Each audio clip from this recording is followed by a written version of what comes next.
अस्सलाम वालेकुम। आपको पता है कि इल्म दोस्ती पे जो हम लोग हदीसें पढ़ रहे हैं, उसी में कल जो हमने 3 हदीसें उसकी हम पढ़ी थी, उसी को हम कंटिन्यू करेंगे।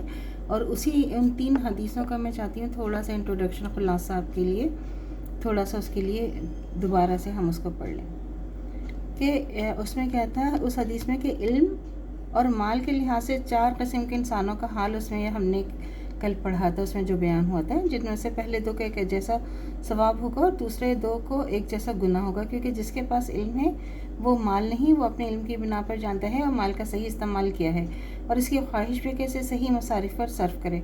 अगर नहीं कर सका तो सिर्फ इसलिए कि अल्लाह ताला ने उसे अता ही नहीं किया हुआ। अगर अल्लाह ने उसे माल अता किया होता तो उसे सही मसारिफ पर सर्फ करता, जैसे कि पहले नहीं किया था, लिहाजा पहले की तरह सवाब का हकदार है।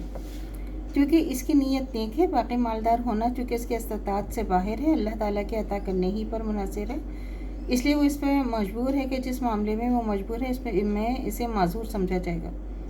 दूसरे दोनों में से माल ना रखने वाला अगर माल को नफसानी ख्वाहिशात पर सर्फ नहीं कर सका तो सिर्फ इसलिए कि इसके पास था ही नहीं।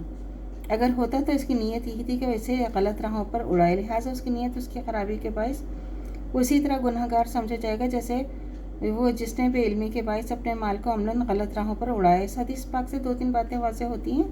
एक ये कि इल्म इंसानों को सिखाते कि अपने माल को किन राहों पर सर्फ करें, और जाहिल अपने माल को गलत राहों पर सर्फ करके अपने अंजाम को ख़राब कर लेता है। और दूसरी कि असल फ़ैसला किन शय की नीयत से अच्छे काम की नीयत सवाब दिलाएगी और बुरे काम की नीयत खराबी का बायस होगी।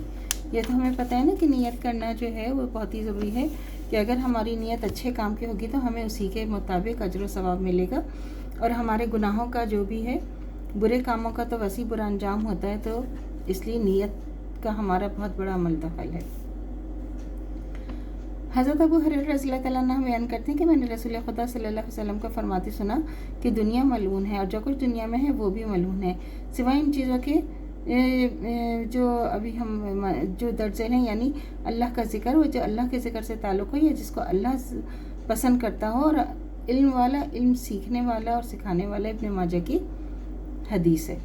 इल्म की इस फजीलत के बायस सही मायनों में दीनदार लोग इल्म पसंद होते थे। बुखारी किताब इल्म में बयान हुआ है कि बनु उमैया के नेकोकार खलीफा हज़रत उमर रहमतुल्लाह अलैह बिन अब्दुल अजीज़ ने अबू बकर बिन हसन को, जो मदीना मुनव्वरा में इनके नायब थे, लिख भेजा कि देखो तुम्हारे पास रसूल खुदा सल्लल्लाहु अलैहि वसल्लम की हदीसें जिस कदर भी हैं इन्हें लिख लो, इसलिए कि मुझे इल्म के मिट जाने और इल्मा के मादूम हो जाने का खौफ है। यानी जो उल्मा हदीसें जानते हैं वो वफ़ात पा जाएंगे तो अपना इल्म हदीस अपने साथ ही ले जाएंगे, इसलिए हदीस को लिख लो ताकि उल्मा के वफ़ात पाने से वो ना ख़त्म हो जाए।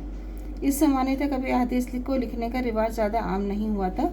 हज़रत उमर रहमतुल्लाह अलैह बिन अब्दुल अजीज़ ने हदीस को लिखवाने की तरफ ख़ास तवज्जो दी थी। तो अल्लाह से दुआ करना चाहिए जो हमारा ईमान है मर्तदम तक कायम दायम रहे, खात्मा बिल खैर ईमान पर हो। इजाज़त दीजिए, अल्लाह हाफ़िज़। मेरे चैनल को लाइक कीजिए, शेयर कीजिए, सब्सक्राइब कीजिए।